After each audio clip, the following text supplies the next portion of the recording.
Hello everyone, welcome back to edu management guru. तो basically जैसा कि आप सबको पता है कि हम इस चैनल के थ्रू इस वीडियो में हम क्या कर रहे हैं, जो सेकेंड ईयर बीएड का सब्जेक्ट है क्रिएटिंग एन इंक्लूसिव स्कूल, उसका सिलेबस हम कवर कर रहे हैं।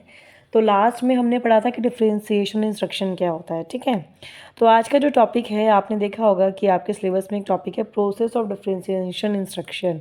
यानी कि हमने ये तो समझ लिया कि डिफरेंशिएशन इंस्ट्रक्शन हमको यूज़ करने चाहिए, है ना। डिफरेंशिएशन इंस्ट्रक्शन का क्या मतलब होता है कि किस तरीके से एक टीचर जो डिफरेंट वैरायटी और डाइवर्सिटी के बच्चे हैं उनको एक साथ डील कर सकता है, ठीक है। ये होता है डिफरेंशिएशन इंस्ट्रक्शन। लेकिन वो किस तरीके से उसको करेगा, किस तरीके से वो अपने इंस्ट्रक्शंस में डिफरेंशिएशन करके सारे बच्चों को एक साथ कैटल कर सकता है, तो उसका एक प्रोसेस होता है, ठीक है। उस प्रोसेस को हम इसमें पढ़ेंगे।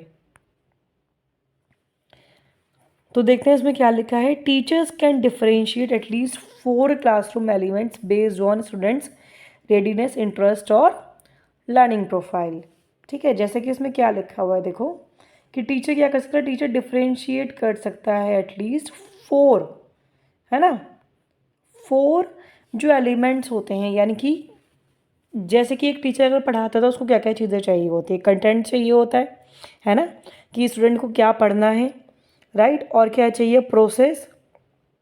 प्रोसेस का मतलब क्या हुआ कि एक्टिविटीज़ किस तरीके से स्टूडेंट्स को एंगेज रखा जाएगा, है ना।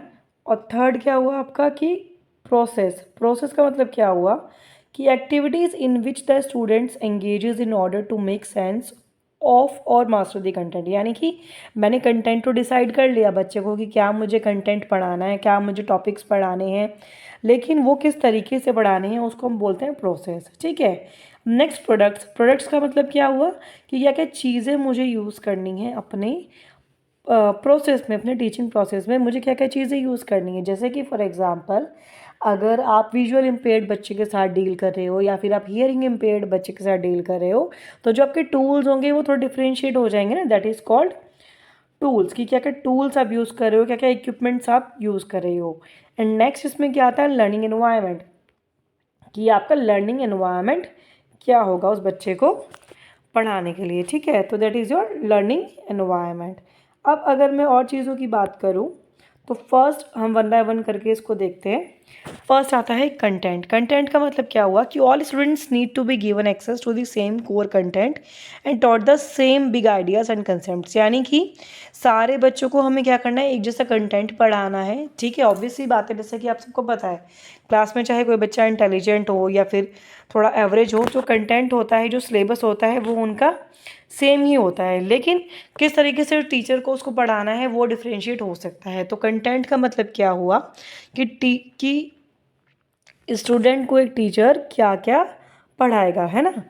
और नेक्स्ट पॉइंट क्या है, what the teacher plans for students to learn, कि टीचर ये क्या प्लान करते हैं कि स्टूडेंट को क्या पढ़ाना है। And next, how the students gain access to desired knowledge, understanding and skills, और किस तरीके से स्टूडेंट को उसके डिजायर्ड नॉलेज उसको मिल सकती है। तो ये सारी चीज़ें हमें कंटेंट में ही डिसाइड करनी होती हैं। तो differentiating access to content involves adjusting the degree of complexity.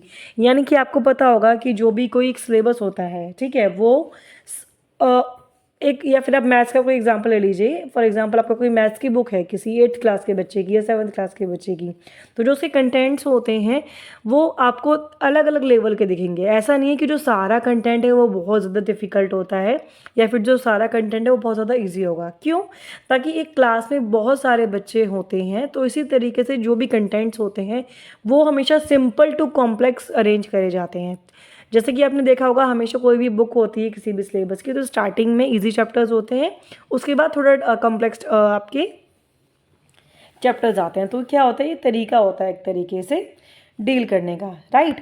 अब फॉर एग्जाम्पल इसमें गिवन है कि if the learning goal intention is for its students to write pervasive paragraphs, some of the students may be learning to use the topic, sentence and supporting details, while others may be learning to use outside sources to justify their viewpoint। यानी कि for example इसमें क्या given है कि अगर आप किसी बच्चे को कोई भी टॉपिक लिखने के लिए दे रहे हो, तो कोई क्या होगा जिसकी लिखने की पावर बहुत अच्छी होगी, वो आउटसाइड सोर्सेज को भी इस्तेमाल कर सकता है, ठीक है। और कोई क्या होगा, किसी को मे बी वो इतना अच्छे से ना परफॉर्म कर पाए। तो basically content should be adjusted according to the all the students present in the class.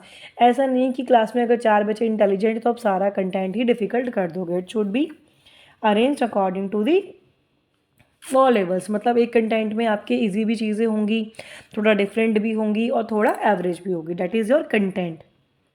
ठीक है, नेक्स्ट होता है प्रोसेस। प्रोसेस का मतलब क्या हुआ कि किस तरीके से आप बच्चे को पढ़ा सकते हो, किस तरीके से एक स्टूडेंट को आप एंगेज रख सकते हो टीचिंग प्रोसेस में। That is your process. ठीक है, process can be thought of as the learning experiences that are design to help the students make sense of, understand and use the content. For example, अगर किसी बच्चे को आपको probability chapter पढ़ाना है तो ये तो कंटेंट डिसाइड हो गया कि आपको उसे प्रोबेबिलिटी चैप्टर की नॉलेज आपको इस लेवल में या इस ग्रेड में आपको देनी है।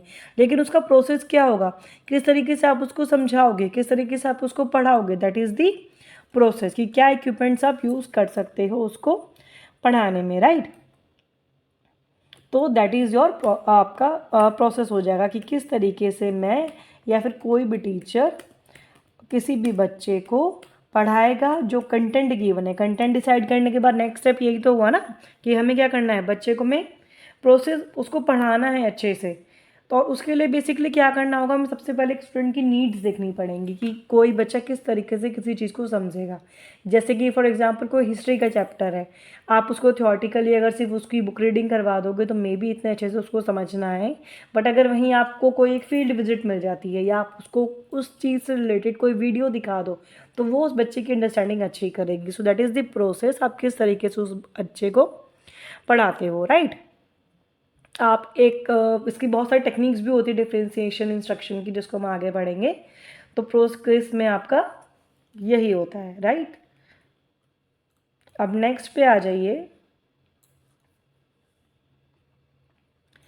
प्रोडक्ट का मतलब क्या होता है। Product refers to the artifact item a student can use to demonstrate their knowledge, understanding and skill. की किस तरीके से एक बच्चा को एक टीचर मतलब इसमें यूज़ कर सकता है पढ़ाने के लिए। राइट, जैसे कि for example, to demonstrate understanding of the plot of a story one student may create a skit while another student writes a book report. यानी कि फॉर एग्जाम्पल, अगर किसी बच्चे को कोई स्टोरी आपको बतानी है या फिर आपको कोई स्टोरी पढ़ानी है तो आप क्या कर सकते हो, आप रोल प्लेइंग के मेथड से भी पढ़ा सकते हो। राइट, या फिर आप सिंपल उसको बुक रीडिंग भी करा सकते हो। तो इट डिपेंड्स ऑन यू कि आप क्या क्या इक्विपमेंट्स यूज़ करके आप उस बच्चे को वो चीज़ें आप पढ़ाते हो। That depends on the teacher and that depends on the capability of a teacher, that how differentially he or she can deal with the diversity present in his class. Right, last होता है आपका learning environment, यानी कि वो environment, वो setting जिसमें एक बच्चे की लर्निंग टेक्स प्ले करती है। ठीक है, strategies include arranging the classroom to support a variety of activities. जैसे कि फॉर एग्जांपल, आज की डेट में क्लासरूम में आपको दिखता होगा कि स्मार्ट बोर्ड अवेलेबल होता है।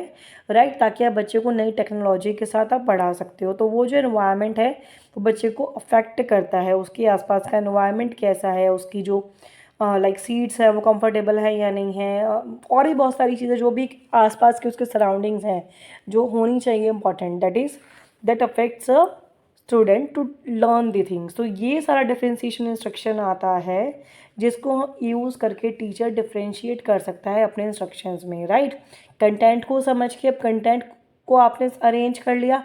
कंटेंट हम कैसे अरेंज करेंगे, सारे बच्चों की नीड्स के अकॉर्डिंग। मतलब ऐसा नहीं है कि बिल्कुल ही ईजी कंटेंट रख दोगे कि जो हाईली आपके स्टूडेंट हैं वो बिल्कुल ही लो हो जाए, या फिर बिल्कुल ही टफ स्टूडेंट रख दोगे कि जो एवरेज बच्चा है वो कर ही ना पाए। तो content should be arrange from simple to complex, each and everything whether it is easy or difficult, it should be involve in the learning environment, ये sorry in the content. Content के बाद हमारा क्या आया, प्रोसेस, की किस तरीके से हम एक बच्चे को पढ़ाते हैं, क्या क्या हमें चीज़ें चाहिए, उसके लिए क्या प्रोसेस होगा हमारी टीचिंग का, क्या क्या मुझे टूल्स चाहिए होंगे, क्या मुझे कोई मॉडल चाहिए, या फिर फॉर एग्जांपल मुझे अगर रेन वाटर हार्वेस्टिंग पढ़ाना है तो मुझे उसके लिए कोई मॉडल चाहिए होगा, ग्लोब पढ़ाना है तो मुझे ग्लोब चाहिए होगा, क्या क्या क्या मैं प्रोसेस यूज़ करूँगी। टप it's up to the teacher कि वो कंसेप्ट बच्चे को अच्छे से समझ में आए। राइट, लर्निंग एनवायरनमेंट जो उसके आसपास का एनवायरनमेंट है जो एक टीचर अरेंज करता है ताकि उसका जो बच्चा है वो अच्छे से क्लास में चीज़ों को समझ सके, डिस्ट्रैक्शन ना हो। अगर क्लास में लाइट्स अवेलेबल नहीं है प्रॉपर तो बच्चे को डिस्ट्रैक्शन होगा। फ़ैन है, फ़ैन बहुत आवाज़ कर रहा है तो बच्चे को डिस्ट्रैक्शन होगा। That is the learning environment that surrounds the student. ठीक है, अब ये देखो, ये क्लासरूम के कुछ एलिमेंट्स के मैंने डायग्राम डाला हुआ है, जैसे कि ये देखिए, content can be differentiated according to the readiness और इंटरेस्ट और द लर्निंग प्रोफाइल। यानी कि कंटेंट में हम डिफ्रेंशिएशन कैसे कर सकते हैं कि बच्चे का इंटरेस्ट क्या है उसके अकॉर्डिंग, वो कितना रेडी है चीज़ों को एक्सेप्ट करने के लिए, क्या उसका लेवल है उसके अकॉर्डिंग। प्रोसेस को किस तरीके से डिफ्रेंशिएट कर सकते हैं, it can be differentiated according to the readiness. Same thing उसको भी हम उसके अकॉर्डिंग डिफ्रेंशिएट करेंगे कि बच्चे को किस तरीके से चीज़ें समझ में आती हैं। प्रोडक्ट को भी हम इस तरीके से डिफ्रेंशिएट करेंगे और साथ ही साथ लर्निंग को भी, क्योंकि जो बच्चा है, लेकिन जो लर्निंग एनवायरनमेंट है वो सिर्फ आपका लर्निंग प्रोफाइल के अकॉर्डिंग ही आपका अरेंज होगा, राइट। तो हमने क्या देखा कि टीचर जो है डिफ्रेंशिएशन इंस्ट्रक्शन कैसे दे सकता है, कंटेंट, प्रोसेस और प्रोडक्ट में दे सकता है, और किस तरीके से दे सकता है, according to the student readiness, interest and learning profile. ठीक है, ये हमारा छोटा सा टॉपिक था। Thanks for the watching. अगर आपको वीडियो अच्छी लगी तो प्लीज़ लाइक करें, अपने फ्रेंड्स के साथ शेयर करें और चैनल को सब्सक्राइब करके please support me. Thank you so much. Thanks for watching.